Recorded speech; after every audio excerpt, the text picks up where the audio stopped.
Kisah Api Penyucian bagian 2. Dikutip dari Api Penyucian Kesaksian Orang Kudus.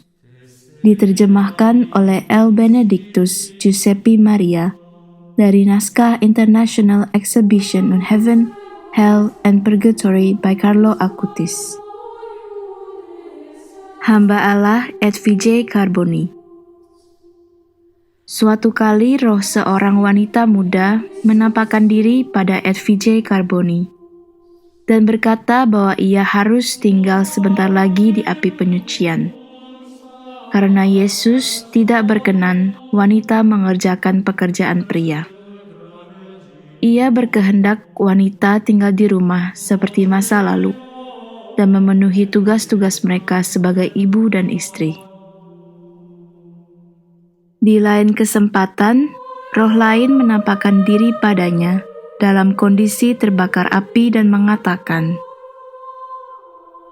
"Kerahiman Tuhan itu tak terbatas, tetapi sama tak terbatasnya keadilannya.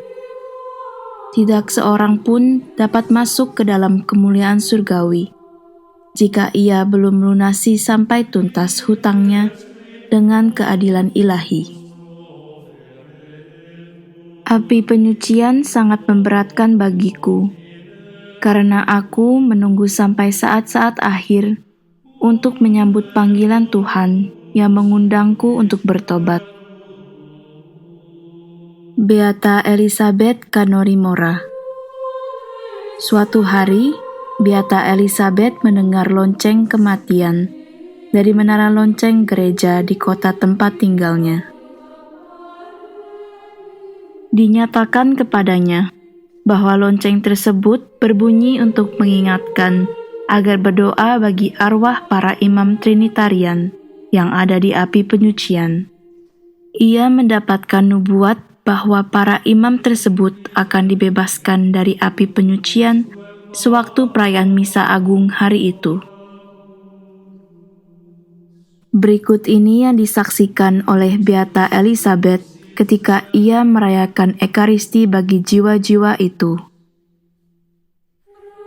Saat introit, penampakan jiwa-jiwa itu berubah dari penuh duka cita menjadi sehat dan hidup. Saat Dies Illa dinyanyikan, semua orang berbaris. Saat Oremus, sebuah pengaturan tertentu ditetapkan, dan mereka menjadi jernih karena dimurnikan berkat jasa Yesus Kristus. Saat Sanctus, sebuah cahaya terang terlihat, dan mereka tampak lebih rupawan. Pada saat imam berseru, "Marilah mengarahkan hati kepada Tuhan," mereka dituntun ke surga dalam genggaman tangan para malaikat.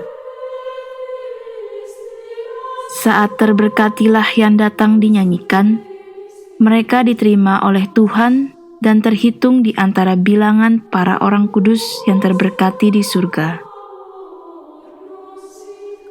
Santa Francisca dari Roma.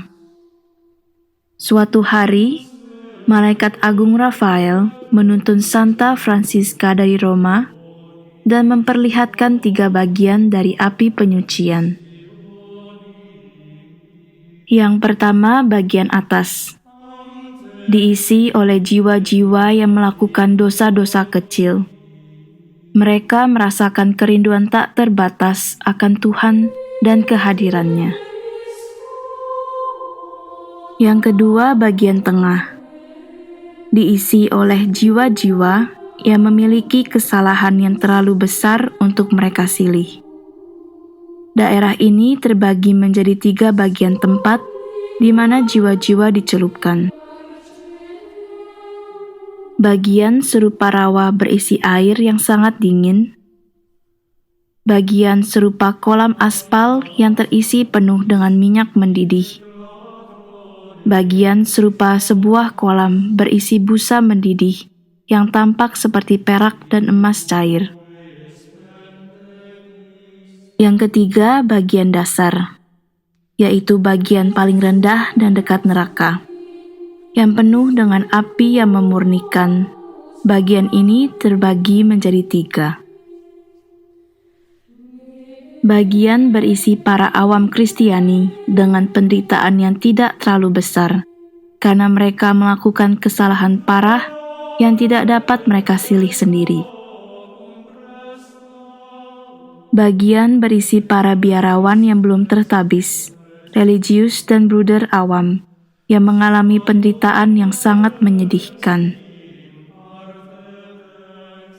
Bagian berisi para imam dan uskup yang menderita siksaan paling menyakitkan, karena mereka menerima rahmat terbesar sewaktu hidup, tetapi tidak menjalani kehidupan mereka sebanding dengan rahmat yang mereka terima. Pada semua daerah tersebut, jenis siksaan yang diberikan dan lamanya jangka waktu hukuman, serta rasa sakit yang ditimpakan bagi tiap orang tidaklah sama, tetapi selalu berubah menurut jumlah dan beban kesalahan yang dilakukan. Santa Franciska mengatakan bahwa Tuhan menerima doa-doa dan laku tobat yang dipersembahkan untuk meringankan penderitaan jiwa-jiwa ini, kecuali dalam kasus tertentu. Contohnya, jika seseorang tidak pernah menghormati misa atau tidak menyimak sewaktu misa, atau tidak merayakan misa pada hari-hari raya.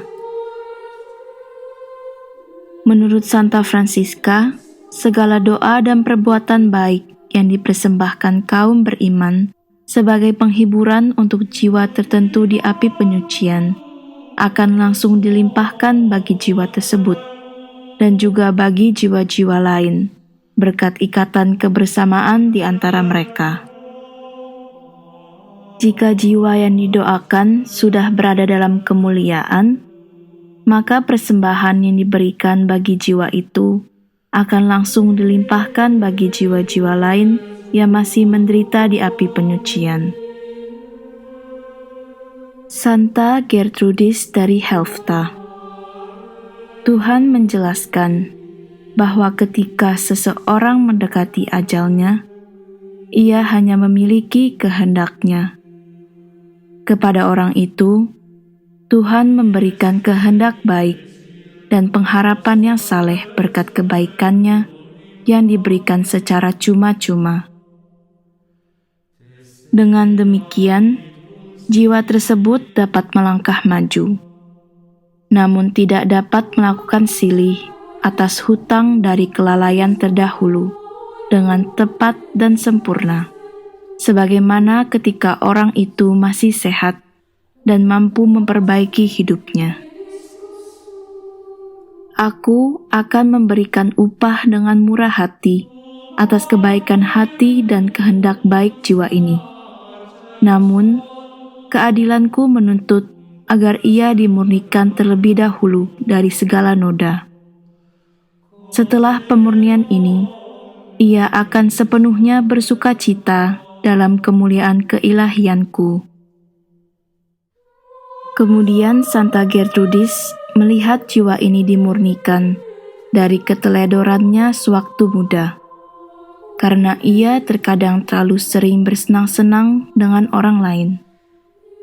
Dengan sulit ia mencapai surga, karena ia juga dimurnikan dari kemalasannya, karena sering kali lebih memilih beristirahat karena kelelahan. Suster Josefa Menendez. Dalam buku hariannya, Suster Josefa menuturkan kesaksian dari seorang jiwa di api penyucian.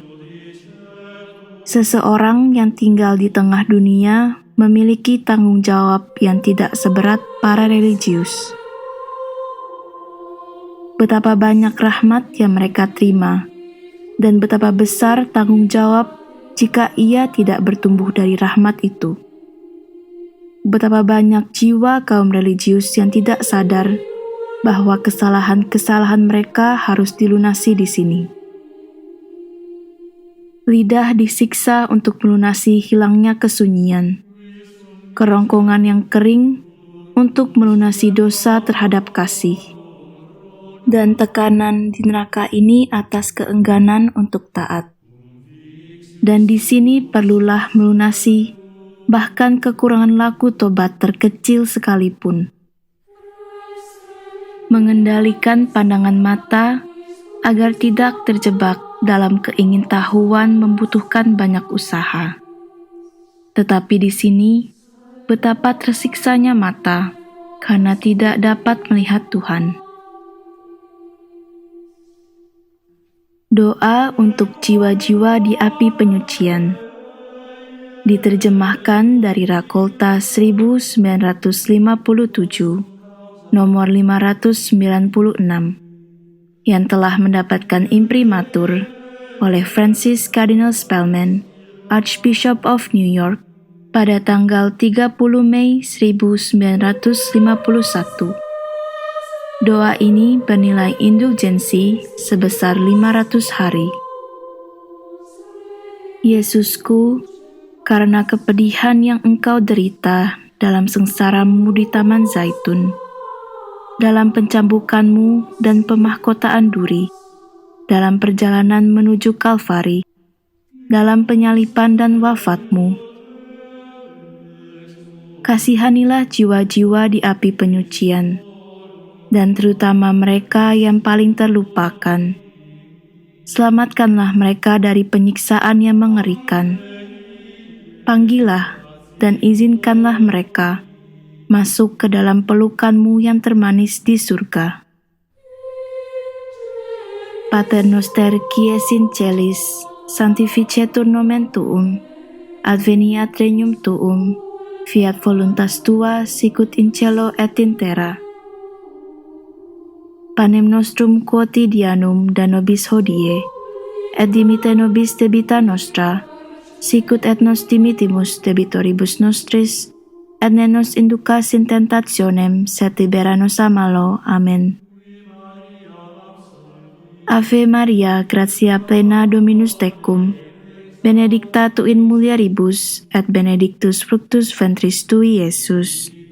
Santa Maria Mater Dei, ora pro nobis peccatoribus, nunc et in hora mortis nostrae. Amen. Requiem aeternam dona eis Domine, et lux perpetua luceat eis, requiescan in pace. Amen.